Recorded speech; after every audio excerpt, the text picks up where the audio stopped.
চট্টগ্রামের খুলশী থানায় সংবাদ সংগ্রহে গিয়ে হামলার শিকার যমুনা টেলিভিশনের সাংবাদিক।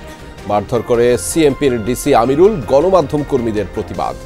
ওকে গায়েব করবো মানে যা তা বলেছেন, অকথ্য ভাষায় গালিগালাজ করেছেন এবং মেরেছেন যেভাবে সেটা বলার ভাষা রাখে না। আজকে যে হামলা হয়েছে আমার ভাইয়ের উপর যে আঘাত করা হয়েছে এটা শতভাগ সত্য। একজন সাংবাদিকের উপর ব্রুটালি আঘাত করতে কোনোদিন রাষ্ট্রপক্ষ পারে না। আমরা চট্টগ্রামের সাংবাদিকদের পক্ষ থেকে জানাই, চাকসু নির্বাচনের বাকি আর মাত্র 2 দিন। শেষ সময়ে জমজমাট প্রচার বেশি গুরুত্ব দিচ্ছেন ভোটাররা। সার্বাধিক যতই উন্নতি করা যায় যাদের দ্বারা সম্ভব ওগুলো দেখেই দিব আর কি, ওদের যোগ্যতা দেখে আমাদের সব দাবি পূরণ করে দিতে পারবে, আমরা এরকম প্রার্থী চাচ্ছি। বিশ্ববিদ্যালয়ের সার্বিক পরিস্থিতি নিয়ে তাদের কেমন চিন্তা ভাবনা, সেই সকল দিয়ে তাদের যদি যোগ্য মনে হয় সেক্ষেত্রে আমরা তাদেরকে ভোট দিই। আসলে বিষয় বলতে ইশতেহারকে আমরা প্রায়োরিটি দিতে যাচ্ছি বেশি। আসলে কারা আমাদের ক্যাম্পাসের জন্য ভালো ইশতেহার দিচ্ছে।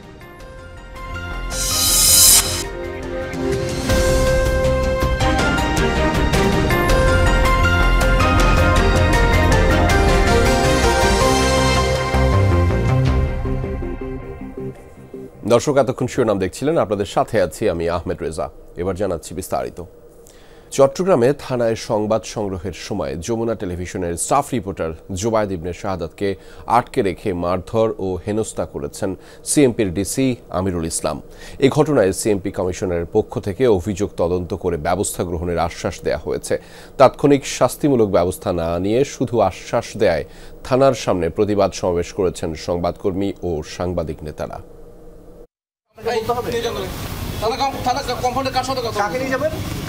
আগের রাতে জেসি কনভেনশন সেন্টারে কনসার্টে সংঘর্ষ, গোলাগুলি, অস্ত্রবাজির ঘটনায় ফলো আপ সংবাদ সংগ্রহের জন্য রোববার সকালে ভিডিও জার্নালিস্টকে নিয়ে খুলশী থানায় যান যমুনা টেলিভিশনের স্টাফ করেসপন্ডেন্ট জোবায়েদ ইবনে শাহাদাত। এ সময় কার অনুমতি নিয়ে এসেছেন বলে তার উপর চড়াও হন।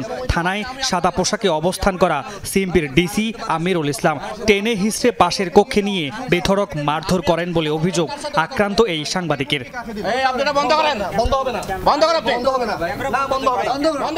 অ্যারেস্ট করে ফেলবো, তোকে গায়েব করবো মানে যা তা বলেছেন, অকথ্য ভাষায় গালিগালাজ করেছেন এবং মেরেছেন যেভাবে সেটা বলার ভাষা রাখে না। বাম দিকে 2টা থাপ্পড়, ডান দিকে 3টা থাপ্পড় মেরেছে। তারপর ধাক্কা দিয়ে আমাকে যখন ধাক্কা দেয় আমি পড়ে যাই, পড়ে যাওয়ার পর ইচ্ছে মতো পায়ে লাথি মারে। খবর পেয়ে চট্টগ্রামে প্রায় সব গণমাধ্যমে কর্মরত সাংবাদিকরা ছুটে গিয়ে খুলশী থানার সামনে অবস্থান নিয়ে হামলার প্রতিবাদ জানান। এক পর্যায়ে সিএমপি কমিশনারের পক্ষ থেকে অতিরিক্ত পুলিশ কমিশনার ঘটনাস্থলে এসে অভিযোগ তদন্ত করে ব্যবস্থা গ্রহণের আশ্বাস দেন। পৃথক অনুষ্ঠানে সিএমপি কমিশনারও একই কথা জানান। যেইভাবে ঘটুক না কেন আমরা এটার সুষ্ঠু একটা ইনকোয়ারি করব কমিশনার স্যারের নির্দেশে, এবং যেই দোষী হোক এবং দায়ী হোক তার বিরুদ্ধে প্রয়োজনীয় আইনানুগ ব্যবস্থা নেওয়ার জন্য আমাদের ঊর্ধ্বতন কর্তৃপক্ষকে আমরা অনুরোধ করব। থানার ভেতরে সাংবাদিককে মারধরের মতো ন্যাক্কারজনক ঘটনায় তাৎক্ষণিক শাস্তিমূলক ব্যবস্থা না নিয়ে শুধুমাত্র আশ্বাস দেয় এর প্রতিবাদে থানার সামনে সমাবেশ করেন সংবাদকর্মী ও সাংবাদিক নেতারা। তাদের পক্ষ থেকে কোনো জবাব নাই, তার মানে আমরা ধরে নিতে পারি আজকে যে হামলা হয়েছে আমার ভাইয়ের উপর যে আঘাত করা হয়েছে এটা শতভাগ সত্য। আঘাতের পর আঘাত করে তাকে আহত করেছে। আমরা চট্টগ্রামের সাংবাদিকদের পক্ষ থেকে তীব্র নিন্দা এবং প্রতিবাদ জানাই। একজন সাংবাদিকের উপর ব্রুটালি আঘাত করতে কোনোদিন রাষ্ট্রপক্ষ পারে না, তার হাতে কোনো অস্ত্র নেই। আমরা এই ঘটনার সুস্পষ্ট বিচার চাই। এ সময় খুলশী থানায় সেবা নিতে আসা সাধারণ মানুষও পুলিশের দুর্ব্যবহার, অসহযোগিতা সহ বিভিন্ন অভিযোগ এনে ক্ষোভ প্রকাশ করেন। ওই মহিলা বাইরে মানে বেয়াদব, ওরা আমাদেরকে উল্টে দুনিয়ার গালাগালি, আমরা বেয়াদব। 50 টাকা হবে না তো, আমাদের চা নাস্তা খাইতে টাকা লাগবে না, পরে 100 টাকা দিয়ে বাইরে নাস্তা দিয়ে আসছি। নাস্তা আনার পরে বলে যে টাকা লাগবে, পরে তো লাগছে 50 টাকা দিছি, 50 টাকা নিবে না, বলতে যে 100 টাকা দিতে হবে। মামুন রশিদ অভি, যমুনা নিউজ, চট্টগ্রাম। দর্শক, এ বিষয়ের আরও বিস্তারিত জানাতে আমাদের সাথে যুক্ত রয়েছেন সহকর্মী আল-আমিন শিকদার। তার মাধ্যমে জানাবো সেখানকার সবশেষ পরিস্থিতিগুলো। আল-আমিন, একটু জানতে চাই যে একজন গণমাধ্যম কর্মীকে সংবাদ সংগ্রহের সময় এমন মারধর, এ বিষয়ে নিশ্চয়ই নানা মহলে আপনাদের সাথে কথা হয়েছে। তারা কি বলছেন, মূলত সাংবাদিক মহল, সুশীল সমাজ কি বলছেন তারা? সাংবাদিক আমাদের বিভিন্ন যে সংগঠনগুলো রয়েছে সেখানকার নেতৃবৃন্দরা আজকে এই ঘটনা শোনার পরপরই খুলশী থানায় গিয়েছে এবং সেখানে এই ঘটনা ঘটার পর এটার যেন সুষ্ঠু বিচারটা হয় সেজন্য সিএমপির পুলিশ কমিশনার পক্ষ থেকে একজন প্রতিনিধি পাঠানো হয়, এডিশনাল কমিশনার হুমায়ুন। তিনি সেখানে যান এবং সেখানে যাওয়ার পর আমরা সেখানে যারা উপস্থিত ছিলাম সাংবাদিক নেতৃবৃন্দরা তাদের সাথে কথা বলেন। সেই সময়টাতে তিনি আমাদের যিনি আঘাতপ্রাপ্ত আমাদের যে সহকর্মী জোবায়েদ তার কাছ থেকে জানতে চান মূলত ঘটনাটা কি হয়েছিল। জোবায়েদের সেই সময় বলা বক্তব্যগুলো যদি আমি একটু পরিষ্কার করে বলি, সে আজকে যে সংবাদটি সংগ্রহ করতে যায় সেটা যখন থানা কম্পাউন্ডের মধ্যে সে প্রবেশ করে সেই সময়ের মধ্যেই তাকে জিজ্ঞেস করা হয় যে আপনি কার অনুমতি নিয়ে থানায় ঢুকেছেন, থানায় কার অনুমতি নিয়ে আপনি সংবাদ সংগ্রহ করছেন। তখন জোবায়েদ যখন বলে যে এখানে অনুমতি কে দিবেন, আমরা তো এর আগেও অতীতেও এরকম অনেক সংবাদ সংগ্রহ করেছি, থানার ভিতরে প্রবেশ করে কার অনুমতি নিতে হয়নি। সে তখন বলে যে সরকারের অনুমতি নিতে হবে। জোবায়েদ বলে সরকারের পক্ষ থেকে এমন কেউ কি থানায় অবস্থান করেন যিনি অনুমতি প্রদান করেন? সেই সময়টাতে যিনি ডিসি আমিরুল ইসলাম সে হঠাৎ করেই ক্ষিপ্ত হয়ে যান যে মুখে মুখে তর্ক করিস, এই কথাটা বলেই তার মুখ চেপে ধরে থানার ভেতরে সেকেন্ড অফিসারের রুমে নিয়ে যাওয়া এবং সেখানে তাকে বেধড়ক মারধর করা হয়। তার শরীরের বিভিন্ন অংশে এখনো আঘাতের চিহ্ন স্পষ্ট বোঝা যাচ্ছে। আমরা দেখেছি তার কানের নিচ দিয়ে বেশ কিছু আমরা দেখছি যে চিহ্ন দেখা যাচ্ছে, তাকে যে বেধড়ক মারধর করা হয়েছে সেটা কিন্তু স্পষ্ট। এবং আমরা জোবায়েদের সাথে যখন কথা বললাম, জোবায়েদ বলছে যে তিনি ডান কানে শুনতে কষ্ট হচ্ছে তার কাছে। তার প্রথমেই তার ডান গালে 2টি থাপ্পড় দেয় সেই ডিসি এবং বলে তোকে গায়েব করে দিব, কি করবি করিস। এই ধরনের উদ্যুক্তপূর্ণ ব্যবহার আসলে একজন ডিসি কখনো গায়ে হাত তোলা, সাংবাদিক তো দূরে থাক, সাধারণ মানুষের গায়ে হাত তোলা কিন্তু তাদের অধিকার নেই। সেই জায়গায় একজন নিরস্ত্র সাংবাদিক, তার কাছে কোনো অস্ত্রও ছিল না যে তাকে এভাবে ধইরা মারধর করতে হবে। কি কারণে এতটা ক্ষিপ্ত হলো সেটা নিয়ে কিন্তু সাংবাদিক মহল, সাংবাদিক নেতৃবৃন্দ এবং সুশীল সমাজে যারা রয়েছেন তারা বলছেন তিনি হয়তো সেই সময় সেন্সে ছিলেন না। সে আসলে কেন এমন আচরণ করলো এটার সুষ্ঠু তদন্তপূর্বক একটি সঠিক বিচার তারা চায়। এরই মধ্যে থানার সামনে সাংবাদিকের সকল নেতাকর্মীরা আমরা দেখেছি এবং পাশাপাশি বিভিন্ন গণমাধ্যমে কাজ করা যারা মাঠ পর্যায়ের কর্মীরা রয়েছেন তারাও সেখানে অবস্থান নেয় এবং অবস্থান নিয়ে এটার বিচার দাবি করেন। আমরা শিক্ষার্থীদেরকেও দেখেছি সেই জায়গায় অবস্থান করতে, তারা সেখানে ছুটে এসেছেন এই ঘটনা শোনার পর। কিন্তু আমরা যখন এই বিষয়টা নিয়ে যখন যারা ঊর্ধ্বতন কর্মকর্তারা রয়েছেন তাদের কাছে জানতে চাই, তারা বলেন যে এক হাতে তালি বাজে না। সিএমপি পুলিশ কমিশনারের এই ধরনের এই মন্তব্যও কিন্তু একটি আমাদের কাছে কষ্টের জায়গা এবং যদিও তিনি বলেছেন পুরো বিষয়টাই তিনি তদন্ত করবেন এবং এরপরে দোষী বিচার তিনি করবেন। আমরা সেটাই প্রত্যাশা রাখি যে তিনি এই যে ঘটনাটি যে ঘটিয়েছে যে ডিসি তার সঠিক বিচার তিনি করবেন এবং সেটার তদন্ত শেষ হওয়া পর্যন্ত আমরা অপেক্ষা করব। তবে এই যে ঘটনাটি যখন সেই জায়গাটিতে অতিরিক্ত পুলিশ কমিশনার একজন উপস্থিত ছিলেন হুমায়ুন, তিনি যখন উপস্থিত হয়ে আমাদের সহকর্মীর কথা জানতে চাচ্ছিলেন, সহকর্মী আমাদের জোবায়েদ যখন সেটা বলছিলেন, অপরদিকে যখন আমরা সেই ডিসির বক্তব্যটা জানতে চাই যে আসলে কি ঘটেছিল আপনি একটু বলেন, সেই জায়গায় একদম সে চুপ ছিল, সে বলেছে কোনো কথাই তিনি বলবেন না। এটা অনেকটা স্পষ্ট হয় যে তিনি সবার সামনেই এই যে জোবায়েদের উপরে যে আক্রমণের বিষয়টা সেটা নিজে থেকেই মেনে নিয়েছেন। তারপরও আমরা এই ঘটনা যেহেতু একটি তদন্ত চলছে, তদন্ত হবে এমনটাই জানানো হয়েছে এবং আমরা স্পষ্ট করে জানতে চেয়েছিলাম এই যে আপনারা ডিসিকে তার পদ থেকে না সরিয়ে সেই জায়গায় তদন্ত করছেন এবং তার অধীনস্থ যে কর্মকর্তা রয়েছে তাদের কাছ থেকে আপনারা তথ্য সংগ্রহ করবেন, সেই জায়গাটাতে কিন্তু একটা প্রশ্ন থেকে যায় স্বচ্ছতা নিয়ে তদন্তে। আমরা সেই তদন্তের স্বচ্ছতা এবং বিষয়টি আসলে সঠিক সমাধান হবে এবং আমরা বিশ্বাস করতে চাই যে যে নির্দোষী রয়েছেন তাকে আসলে বিচারের আওতাভুক্ত করা হবে। ধন্যবাদ আলামিন আমাদের সাথে যুক্ত হওয়ার জন্য। আগামীকাল রাত 12টায় শেষ হচ্ছে চট্টগ্রাম বিশ্ববিদ্যালয় কেন্দ্রীয় ছাত্র সংসদ চাকসু নির্বাচনের প্রচারণা। তাই শেষ মুহূর্তে ভোটারদের মন জয় করতে সকাল থেকে ক্যাম্পাসে চষে বেড়াচ্ছেন প্রার্থীরা। ভোটারদের দাঁড়ে দাঁড়িয়ে গিয়ে প্রার্থীরা দিচ্ছেন আবাসন, যাতায়াত, নিরাপদ ক্যাম্পাস ও গবেষণা খাতে উন্নয়নের প্রতিশ্রুতি। তবে ভোটাররা বলছেন প্যানেল নয়, ভোট দিবেন প্রার্থীদের যোগ্যতা বিবেচনায়। নির্বাচন ঘনিয়ে আসায় শেষ মুহূর্তের সময়গুলোকে পুরোপুরি কাজে লাগাতে চান প্রার্থীরা। তাই তো সকাল থেকেই ক্যাম্পাস চষে বেড়াচ্ছেন তারা, ভোটারদের দিচ্ছেন নানা প্রতিশ্রুতি।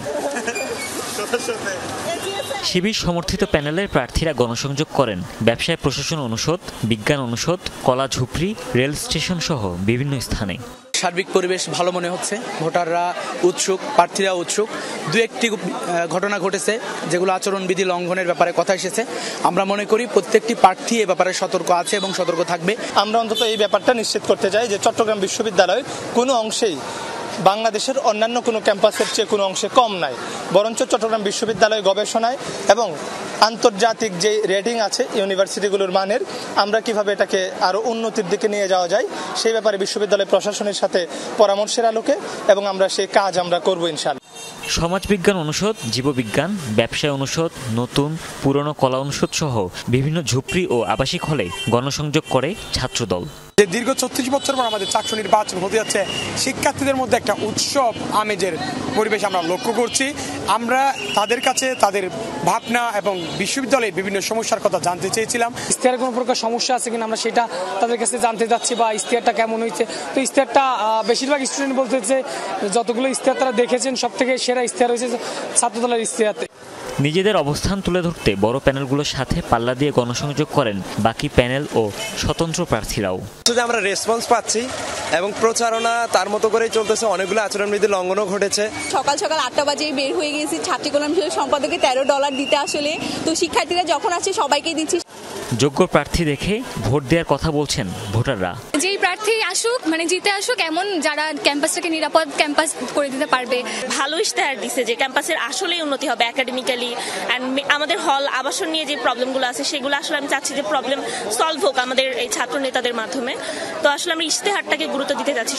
নির্বাচনের সার্বিক অবস্থা তুলে ধরতে প্রশাসনিক ভবনে সংবাদ সম্মেলনের আয়োজন করে নির্বাচন কমিশন। প্রিজাইডিং অফিসার প্রত্যেকটি কক্ষের জন্য নির্ধারিত শিক্ষার্থীদের জন্য প্রয়োজনীয় ব্যালট পেপার, তাদের জন্য অবসনীয় কালি এবং আরেকটা জিনিস হলো ছবিযুক্ত ভোটার তালিকা, যেটি আমরা অনেক কষ্ট কাঠখড় পোড়ায় আমরা শেষ পর্যন্ত করতে পেরেছি।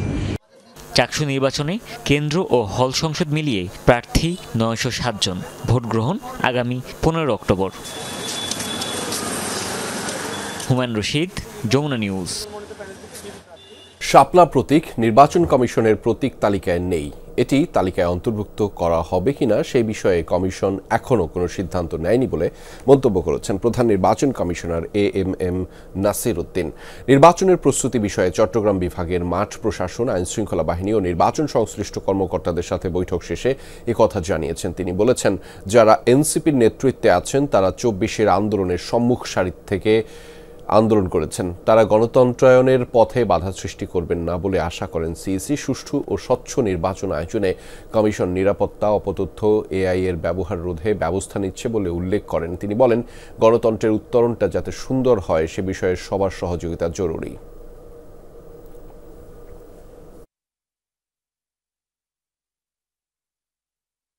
আমি চাই যে ইনফরমেশন ফ্লোটা চালু থাকুক। আমরা একটা ট্রান্সপারেন্ট, স্বচ্ছ নির্বাচন উপহার দিতে চাই। লুকানো কোনো নির্বাচন দিতে চাই না। রাতের অন্ধকারে ভোট আমরা চাই না। আমরা চাই যে পরিষ্কার পরিচ্ছন্ন সবাই দৃষ্টিগোচর হয় এমন একটা ইলেকশন দিতে। কক্সবাজার সমুদ্র সৈকত দখল করে গড়ে তোলা অবৈধ স্থাপনা উচ্ছেদে অভিযান শুরু করেছে প্রশাসন। প্রথম দিনে অর্ধশতাধিক দোকানপাট গুড়িয়ে দেওয়া হয়। বাকি সব অবৈধ স্থাপনা বৃহস্পতিবারের মধ্যে নিজ উদ্যোগে সরিয়ে নিতে দখলদারদের নির্দেশ দেওয়া হয়েছে। সকালে কক্সবাজার সমুদ্র সৈকতের সুগন্ধা পয়েন্ট থেকে শুরু হয় উচ্ছেদ অভিযান। বালিয়াড়িতে নতুনভাবে বসানো দোকানপাট গড়িয়ে দেওয়া হয়। কক্সবাজার জেলা প্রশাসনের পাশাপাশি পুলিশ ও টুরিস্ট পুলিশ, র্যাব, সেনাবাহিনী অভিযানে অংশ নেয়। পরিবেশ, বন ও জলবায়ু পরিবর্তন মন্ত্রণালয়, পরিবেশ অধিদপ্তরের সিদ্ধান্তে এই উচ্ছেদ অভিযান বলে জানায় প্রশাসন। আমরা দোকানগুলো সরাচ্ছি, পরে তো আমাদেরকে কোনো একটা নির্দিষ্ট জায়গা দিতে হবে, কারণ আমরা ডিসি সাহেবকে টাকা দিয়ে কার্ড নিয়ে এখানে ব্যবসা করতে আসছি। বাগানে রাখছি, তারপরে দোকান তুলে ফেলতে বলছি, তারপরে রাস্তাতে রাখছি, ওইখানে ভেঙে ফেলতেছি, তো কি করবো। সৈকতের বালিয়াড়িতে নতুন করে 50টির বেশি দোকান উচ্ছেদ করা হয়। পাশাপাশি আগে থেকে থাকা পুরাতন দোকানগুলোকে আগামী বৃহস্পতিবারের মধ্যে সরিয়ে নেওয়ার নির্দেশ দিয়েছে অভিযান টিম। উচ্ছেদ অভিযান শুরুর পর অবৈধ দোকানপাট স্বেচ্ছায় বালিয়াড়ি থেকে সরিয়ে নেন দখলদাররা। আর হতই না আর পারমিশন কেলা দিয়স আর তুলিও দর কেলা আর হরানি কেলা করর আর হইতে কেটে খাওয়ার লোক আমরা ফুল দামি তার নলে ভিতরে সারা হাত দোয়ানের ভিতরে মাল কিনে দেয় 1,20,000 টাকার মতন আর মাল কিনে তাহলে আমরা যাই আমাদের এখন মালিন লইয়ে নি। মামুন রশিদ অভি, যমুনা নিউজ। দর্শকের বিষয়ে আরও জানাতে যুক্ত রয়েছেন সহকর্মী এহসান আল কুতুবী। তার মাধ্যমে জানাবো সেখানকার সবশেষ পরিস্থিতিগুলো। এহসান, উচ্ছেদ অভিযানের পর এখন কি চিত্র দেখছেন? মূলত প্রশাসনের সাথে নিশ্চয়ই কথা হয়েছে, ভুক্তভোগীদের সাথে কথা হয়েছে, তারা মূলত কি বলছেন?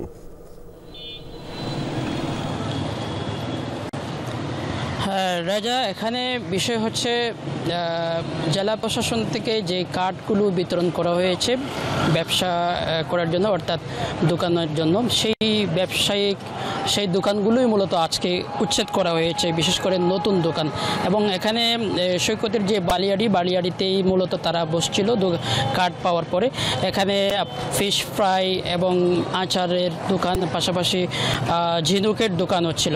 সব কিছু মিলিয়ে এখন যে অবস্থা, এইগুলো দুপুর থেকে কিন্তু উচ্ছেদ করা হচ্ছিল এবং এখন শেষ পর্যায়ে এখন এই মুহূর্তে আমরা দেখছি সবগুলো দোকান উচ্ছেদ করা হয়েছে এবং যার যার মতো করে নিয়ে যাচ্ছে দোকানগুলো। এবং এ ব্যাপারে কিন্তু জেলা প্রশাসনের পক্ষ থেকে তারা ব্রিফ করছেন।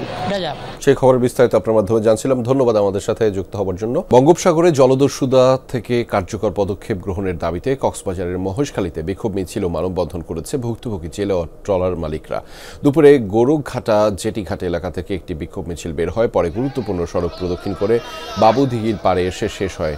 মানববন্ধনে বক্তারা বলেন, সমুদ্র থেকে মাছ ধরা দস্যুদের দৌরাত্ম্যে হুমকির মুখে পড়েছে। মাছ ধরতে গিয়ে প্রতিনিয়ত প্রতিবন্ধকতার শিকার হচ্ছেন জেলেরা। প্রতিনিয়ত ফিশিং ট্রলার থেকে মাছ, জাল ও অন্যান্য মূল্যবান মেশিনের যন্ত্রাংশ সহ লক্ষ লক্ষ টাকার মালামাল লুট হচ্ছে। এমন পরিস্থিতি চলতে থাকলে জেলে পেশা থেকে সরে যেতে হবে তাদের। শেষে উপজেলা নির্বাহী কর্মকর্তা ও থানার ভারপ্রাপ্ত কর্মকর্তার কাছে স্মারকলিপি প্রদানের মাধ্যমে শেষ হয় মানববন্ধনের কর্মসূচি। দেশের অন্যান্য জেলার মতো বান্দরবানেও শুরু হয়েছে শিশুদের টাইফয়েড টিকাদান। সকালে জেলা স্বাস্থ্য বিভাগের আয়োজনে বান্দরবানের সরকারি উচ্চ বিদ্যালয়ে প্রাঙ্গণে টিকাদান কর্মসূচি শুরু হয়। এ সময় উপস্থিত ছিলেন সিভিল সার্জন, সমাজসেবা বিভাগের উপপরিচালক, জেলা তথ্য অফিসার সহ অন্যান্যরা। স্বাস্থ্য বিভাগের কর্মকর্তারা জানিয়েছেন, মাসব্যাপী এই ক্যাম্পেইনে 9 মাস থেকে 15 বছরের কম বয়সী শিশুদের বিনামূল্যে 1 ডোজ করে ইনজেক্টেবল টিকা দেওয়া হয়। চলবে 12 নভেম্বর পর্যন্ত।